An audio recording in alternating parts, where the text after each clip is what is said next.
Здравейте, уважаеми зрители! Добре дошли в моето ново видео, което планирах отдавна. Както знаете, Анг е един от любимите ми анимационни герои. Затова реших да прочета комикса Аватар, легендата за Анг, обещанието и да направя ревю на цялото издание. В това видео ще разгледам трите части и ще споделя коя ми хареса най-много. Предупреждавам, тук ще има спойлери. Ако още не сте чели този комикс, препоръчвам ви да го направите, защото той разширява историята след края на сериала. Първа част.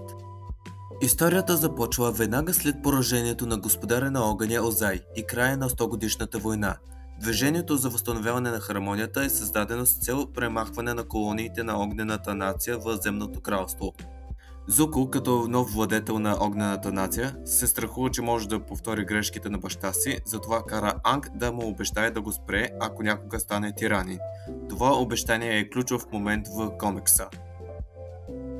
Скоро разбираме, че колонистите от огнената нация са живеели в Земното кралство поколения наред и са се смесили с местното население. Това поражда морална дилема. Трябва ли тези хора да бъдат принудени да напуснат? Зуко решава да защити жителите на първата колония Юдао, което води до напрежение със Земното кралство. Това поставя основата за конфликт между Зуко и Анг, като дори самият Роко, предшественикът на Анг, му напомня за грешките си, потиквайки го да изпълни обещанието си. Любимият ми панел е този. Анг почти убива Зуко в състояние на аватара, но Катара го спира. Този панел е перфектно нарисуван. Втора част.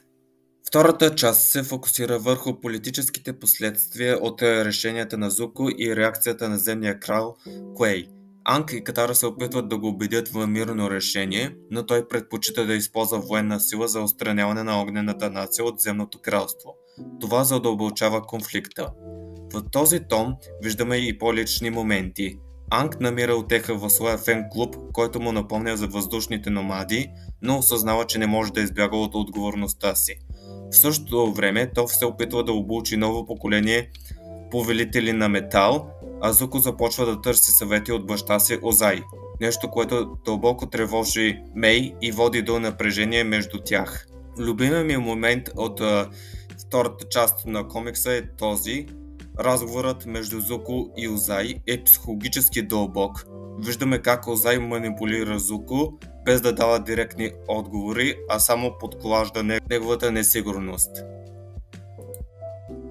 Трета част. Третата част ни води към финалния конфликт.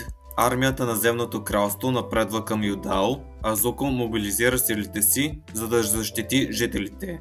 Анг е разкъсан между дълга си към хармонията и желанието да запази приятелството си с Зуко. В най-напрегнатия момент той отново влиза в аватарския си транс, готов да нанесе фатален удар. Тук Катара играе ключова роля. Тя кара Анг да осъзнае, че светът се е променил и че смесването на култури не е нещо, което трябва да бъде унищожено. Вдъхновен, Анг намира алтернативно решение. Създава огромна пропаст, която физически разделя двете армии, спирайки битката. В крайна сметка той осъзнава, че съветите на Роко вече не отговарят на реалността и решава да прекъсне връзката си с него. Любимият ми момент от тази част е тази. Сцената, в която Анг осъзнава, че не може да следва сляпо съветите на предишните аватари и трябва да намери свой собствен път. Аватар, легендата за Анг, обещанието е страхотно продължение на сериала, което задълбочава темите за политика, културна идентичност и отговорност. Историята е завладяваща, а героите са развити по впечатляващ начин. Любимата ми част от това издание е третата част.